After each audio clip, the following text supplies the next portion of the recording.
Dans le monde occidental, comme dans le monde arabe, les actes terroristes se multiplient. Attentats suicides, voitures piégées, fusillades, camions béliers, attaques à l'arme blanche, ces actes meurtriers sont souvent menés à des fins religieuses ou idéologiques par des hommes et des femmes engagés dans le djihad. Mais pourquoi cette violence ? Qu'est-ce qui motive ces individus à se radicaliser ? Depuis 3 ans, ces questions occupent Ahmed Agil, doctorant en criminologie à l'Université de Lausanne. Pour y répondre, il est allé à la rencontre de djihadistes, d'anciens d'Al-Qaïda, mais aussi de simples militants, en Suisse, au Canada et au Liban. Aujourd'hui, il est avec nous pour en parler. Bonjour Ahmed Agil. Bonjour.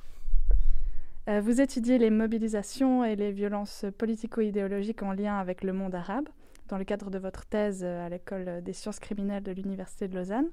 Cette recherche est dirigée notamment par la professeure Manon Yendli et financée par le Fonds national suisse.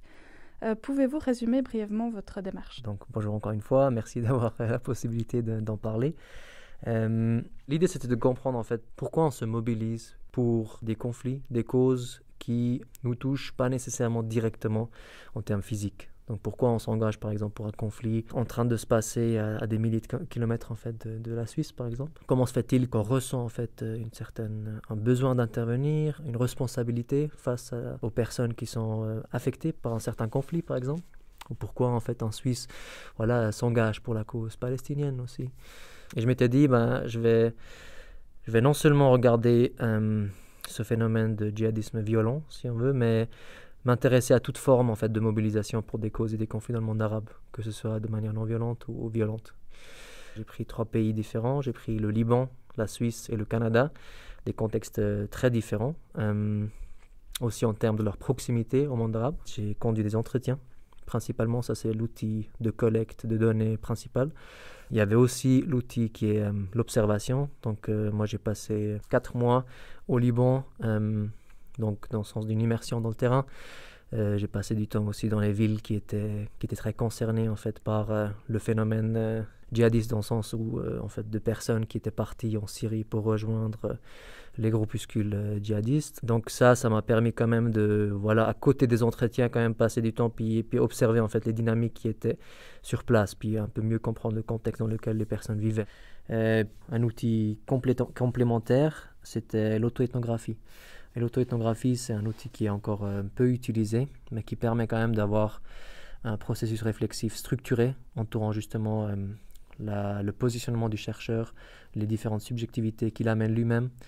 On essaie d'aller un petit peu au-delà de la seule posture du chercheur neutre, mais on essaie de s'intéresser à la personne qui est derrière, qui elle quand même quand elle est en train de faire la recherche, elle influe aussi sur la recherche, elle a un impact.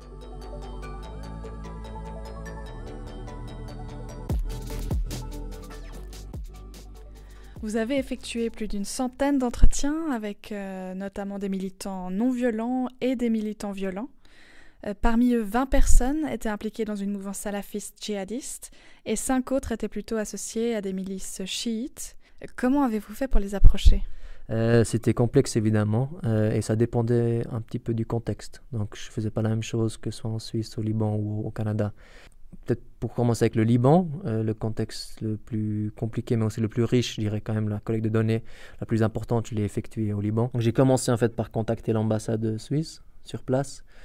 J'avais un très bon contact là-bas et lui il m'a aidé en fait, m'a mis en contact avec des ONG qui travaillaient sur place, aussi d'autres personnes qui étaient de près ou de loin impliquées en fait dans la gestion de ce phénomène si on veut au Liban. En fait, ces ONG étaient impliquées, ou sont toujours impliquées d'ailleurs, dans la résolution des conflits là-bas, essayer de favoriser la réintégration des personnes qui ont été impliquées dans ce phénomène terroriste, si on veut. Personnes qui sont passées par la case prison, personnes qui essayent de partir en Syrie, qui sont revenues, etc. Des personnes normalement qui ont été criminalisées, parfois punies, condamnées, ou peut-être pas. Parfois elles sont juste en fait dans le viseur de l'État et c'est compliqué en fait pour eux. Et ces ONG, ce qu'ils essaient de faire, c'est vraiment de favoriser leur réintégration en société en fait en leur donnant un travail, en essayant en fait de créer des espaces aussi pour favoriser les échanges entre les parties du conflit, etc. Donc à travers ces ONG-là, j'ai pu avoir accès en fait à certaines personnes à la majorité des personnes. Et puis, du coup, elle vous donnait le contact et puis vous les contactiez et vous vous rendiez chez eux ou comment ça se passait? Souvent, il y avait quand même un cadre qui était encore établi par l'ONG elle-même. Donc, il y avait soit une structure, un endroit où on pouvait aller, on pouvait se rencontrer. Il y avait souvent aussi des personnes de l'organisation ou de l'association qui étaient encore sur place, parfois même dans l'entretien au début, juste pour établir un cadre puis un lien de confiance. Après, normalement, ça se passait plutôt bien. Après, parfois, il y avait aussi des contacts qui m'ont été donnés. Peut-être une première rencontre pour nous introduire, pour nous présenter, puis après, je l'ai rencontré seul, en fait, la personne. C'était aussi possible, ouais. Ça vous a pas impressionné de vous dire que vous alliez rencontrer des criminels ou des... C'est un sujet que j'aborde aussi dans ma thèse, en fait, c'est le voyeurisme, parce que je me sentais voyeur parfois, parce qu'il y avait...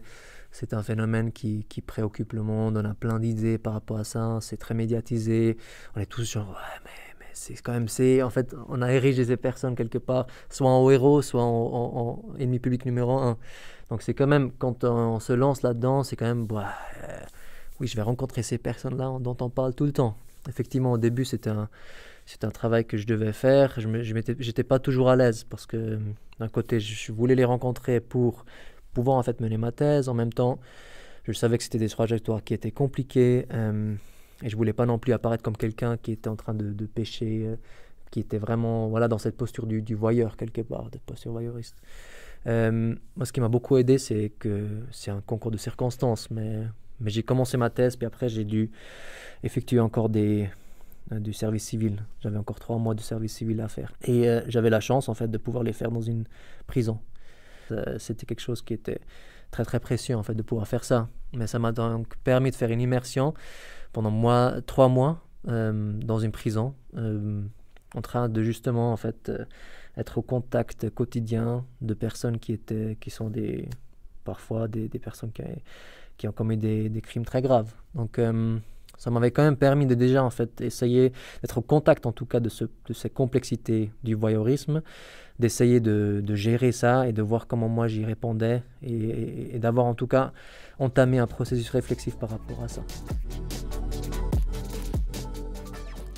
Donc quand je rencontre la personne, normalement je connais mon sujet de recherche et je commence donc normalement par dire en fait qu'est-ce qui a informé votre engagement, qu'est-ce qui a mené à votre engagement à la base. Et normalement, les personnes commencent à parler très librement en fait des choses que eux ils ont vues comme des moments pivots dans leur engagement, des moments déclencheurs, des choses qui, ils retracent un petit peu leur engagement depuis souvent la petite enfance aussi.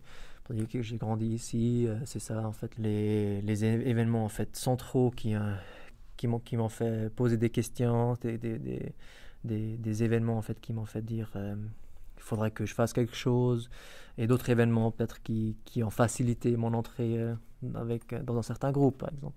Mais en tout cas, j'aborde en termes de dimension quelles étaient les sources en fait du sentiment d'injustice. Vous parlez du sentiment d'injustice, donc le sentiment d'injustice, c'était pour vous un critère à prendre en compte pour comprendre la radicalisation de ces personnes? Donc c'est quelque chose quand même, après c'est à plusieurs moments en fait, c'est quelque chose qui, dans mes conclusions après, c'est quelque chose qui est central. Donc le phénomène, il passe principalement autour d'un sentiment d'injustice. Après c'était quelque chose dont je m'en doutais aussi au début, c'était quand même, moi j'ai structuré en fait ma démarche autour des grievances en anglais. Donc en français on dirait grief, mais ça passe pas très bien, c'est pas vraiment ça. Grievances en fait, ça encapsule en fait tant le sentiment d'injustice que quelque part aussi une injustice objective. Donc c'est un peu un mélange des deux. Très vite en fait, à chaque fois quand on pose une question à la personne, pourquoi vous êtes engagé, il y a ce sentiment-là d'injustice qui revient. Donc c'est quelque chose qui est central pour les personnes elles-mêmes aussi, sans que je l'aborde en fait.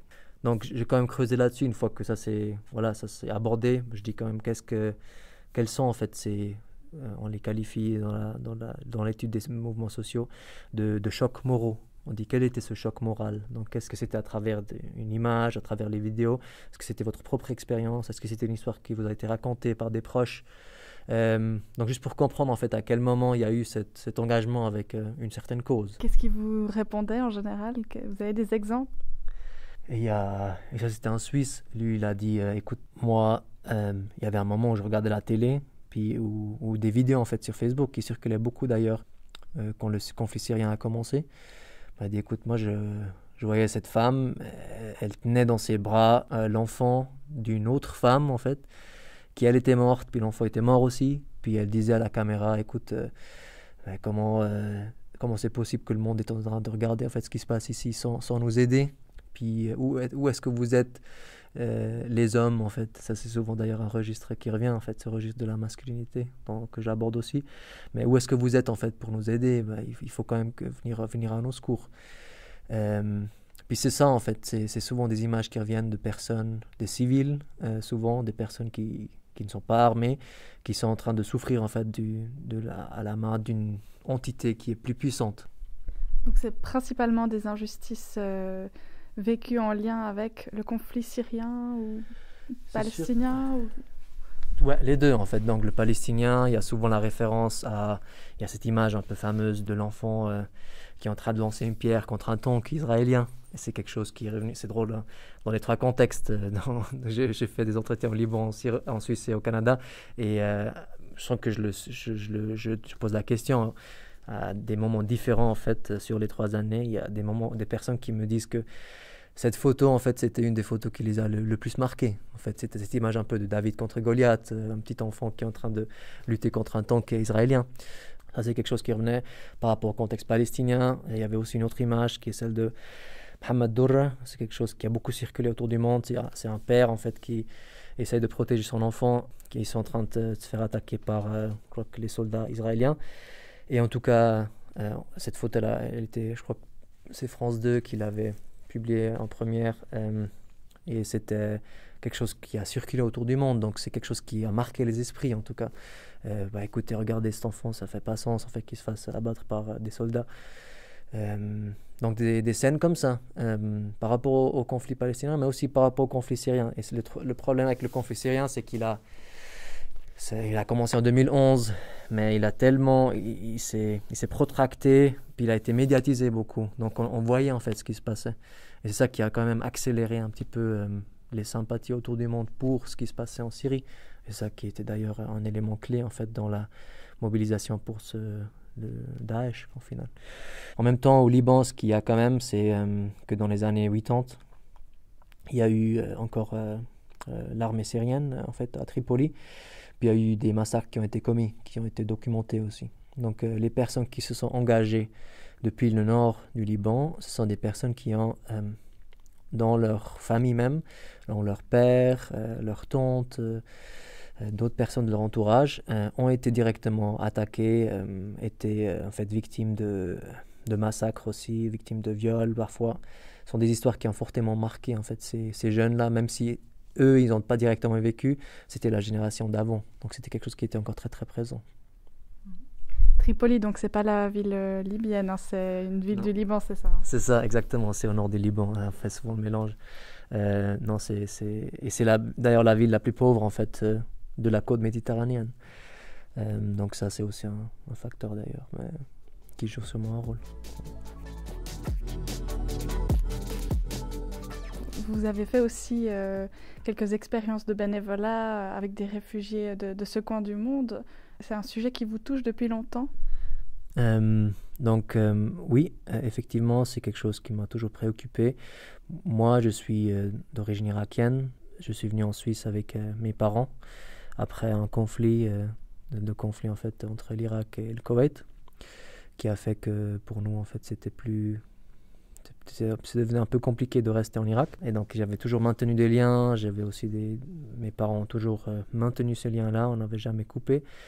Je suis aussi retourné, en fait, dès que je pouvais. Et il y avait toujours un intérêt, ou disons, de mon côté, une volonté, en tout cas, d'engager avec là d'où je venais, de voir aussi ce que je pouvais apporter, ce que je pouvais peut-être contribuer pour améliorer certaines choses. Parce que c'était clairement toujours une partie du monde à laquelle je tenais beaucoup, mais en même temps qui était une partie très affectée par les conflits et par les crises.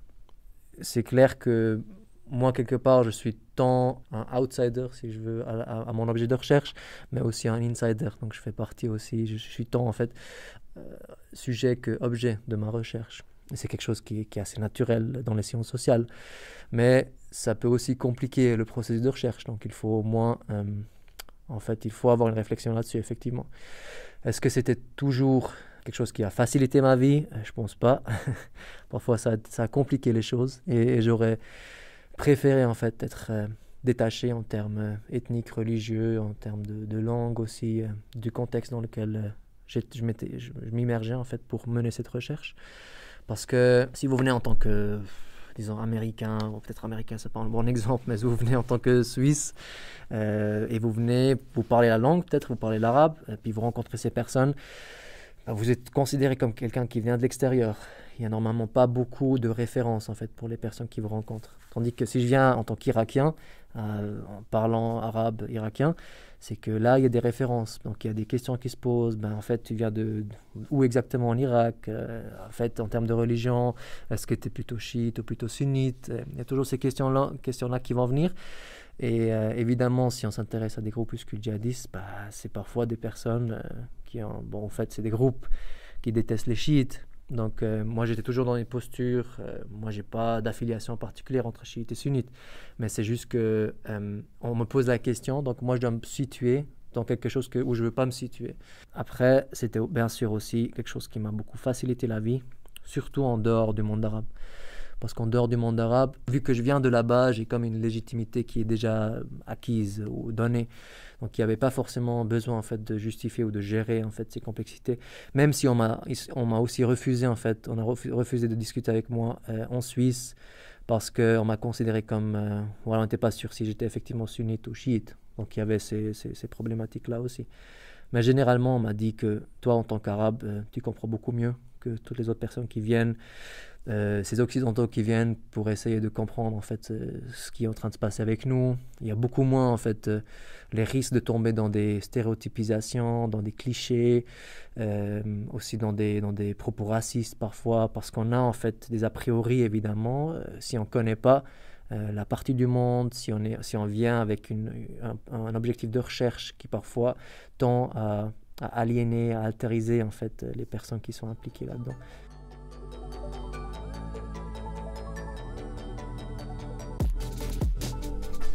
Quelle conclusion est-ce que vous tirez de votre travail? Je développe quelque part une théorie des mobilisations et des violences politiques ou idéologiques qui est axée sur 3 phases clés. Donc il y a une phase qui est l'identification d'une injustice. Donc encore une fois, au cœur de tout ça, on a un sentiment d'injustice. Donc il y a l'identification d'une injustice, il y a l'appropriation de cette injustice. Donc on se dit que en fait, ce qui est en train de se passer là-bas, c'est quelque chose qui m'affecte de près ou de loin. On construit un lien en fait, et ce lien-là, on va travailler sur ce lien pour dire écoutez, moi aussi, moi je dois faire quelque chose par rapport à ça. Et la troisième, c'est en fait la responsabilisation. Donc on se dit écoute, c'est pas seulement une injustice qui existe là, une injustice qui nous affecte tous quelque part, mais c'est quelque chose par rapport à quoi je dois aussi m'engager. Je dois me mobiliser pour en fait y faire face, pour essayer de remédier à cette situation-là. Donc ça, c'est un peu les 3 éléments clés, je dirais, dans l'engagement vers la violence, qui sont très similaires, que ce soit un engagement qui soit finalement violent ou non violent.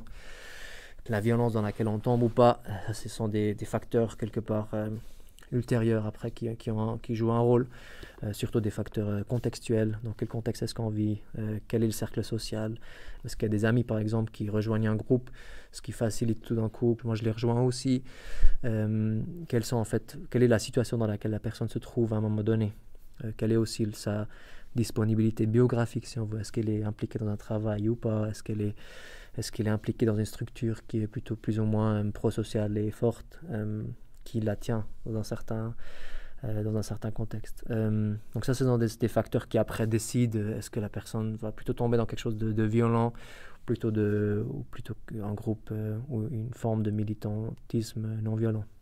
Et c'est quoi du militantisme non violent dans le cadre de la radicalisation, par exemple? La radicalisation en soi, c'est un phénomène positif. C'est quelque chose dont on a besoin dans la société. Il nous faut des radicaux. En fait, les radicaux sont ceux qui ont changé le cours de l'histoire pour le mieux. Ce qui est problématique, c'est quand on instrumentalise une certaine cause pour des intérêts personnels, idiosyncratiques. Et c'est ce que Al-Qaïda et l'État islamique font. Donc moi, normalement, quand je parle de radicalisation à la violence, ou je parle de d'effectivement engagement dans la violence. Il faut, à mon avis, toujours ramener ça garder en termes lexiques, en tout cas, la notion de violence, parce que sinon, ça devient très vite très large, parce que radical, justement, ça, c'est pas quelque chose qu'on devrait criminaliser. Extrême, après, c'est aussi quelque chose qui est extrêmement politisé. Avec terrorisme, c'est pareil. Donc, le problème, c'est qu'avec terrorisme, nous avons tous quelque chose en tête. Nous avons les attentats du Bataclan en tête, nous avons les attentats du 11 septembre en tête. Mais en termes réels, en termes aussi d'infraction pénale, terrorisme, c'est extrêmement large. Donc, ça comprend l'intégralité, quelque part, si on veut, de sympathie ou d'engagement pour un groupe djihadiste. Donc, poster une vidéo sur Facebook, c'est aussi quelque chose qui tombe en fait sous le coup d'une disposition pénale antiterroriste. Au final, quelqu'un qui dit que cette personne-là c'est un terroriste, le fait susciter ou suscite en tout cas des images que nous avons tous, nous associons tous avec le terrorisme, tandis que la personne en fait en réalité peut être effectivement quelqu'un qui nous ressemble beaucoup plus que quelqu'un qui a commis un attentat.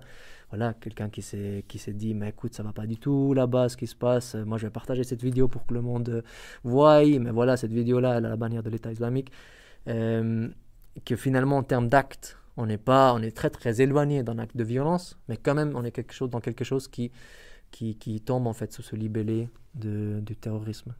Et je pense qu'en tant qu'État, surtout un État de droit, un État qui respecte les droits fondamentaux, on doit quand même avoir la capacité d'aller un petit peu au-delà, en tout cas apporter certaines nuances, essayer d'avoir des catégories un peu plus fines en termes de notre engagement avec cette forme de violence, ce phénomène-là, pour pouvoir aussi apporter des réponses plus concrète. Il faut essayer de prévenir, d'intervenir le plus tôt possible, mais ce ne sera pas avec des mesures répressives pénales. Normalement, c'est en créant en fait du lien social, c'est en permettant en fait aux structures sociales de quand même reconnaître certaines situations problématiques, d'agir en amont, de voir qu'est-ce qui se passe, d'être en contact avec les personnes, d'être en contact avec le cercle social. Et c'est beaucoup plus en fait un volet éducatif, socio-pédagogique, qu'un volet pénal répressif qui va en fait porter des résultats ou porter des fruits. Dans votre thèse, vous concluez ça? Oui, donc une des conclusions, c'est que dans les récits que j'ai collectés, c'est quand même frappant de voir que l'injustice, au sens de violence vécue à la main d'acteurs institutionnels et étatiques, elle est extrêmement présente. C'est le fait de se faire incarcérer parce qu'on nous associe avec le terrorisme, par exemple, le fait d'être tabassé par un policier, parce qu'on est actif, parce qu'on est engagé dans une manifestation politique. Et c'est ça qui m'a fait quand même réfléchir aussi sur nos politiques de prévention ou de répression, si on veut, notre engagement en tout cas avec ce phénomène, et dire que si notre objectif est vraiment d'apporter des solutions à long terme, il faudrait quand même réfléchir aux solutions qui permettent à ces personnes de se réintégrer, à ces personnes de quand même ne pas se sentir aliénées dès le début et de se sentir marginalisées, exclues de la société. Si on regarde aujourd'hui la Suisse, nous allons voter en fait le 13 juin sur les mesures policières préventives de lutte contre le terrorisme, mais il s'agit de mesures qui ont un caractère pénal répressif, si nous voulons. C'est différent avec le plan d'action national de prévention de la radicalisation et de l'extrémisme violent, parce que là, nous avons des mesures qui sont justement intégratives, thérapeutiques, éducatives, qui ont trait à l'école, au service social, etc. Nous sommes dans un contexte qui est très différent. Donc il y a prévention. Puis on est, en fait, quand on parle de ce phénomène-là, très souvent malheureusement dans la prévention répressive, qui elle, à mon avis, doit quand même être considérée à l'aune de son impact sur le terrain. Merci Ahmed Agil d'avoir été avec nous. Je rappelle que vous êtes doctorant à l'école de sciences criminelles de l'Université de Lausanne. Merci aux auditeurs de nous avoir écoutés. À bientôt pour un prochain podcast de l'Uniscope.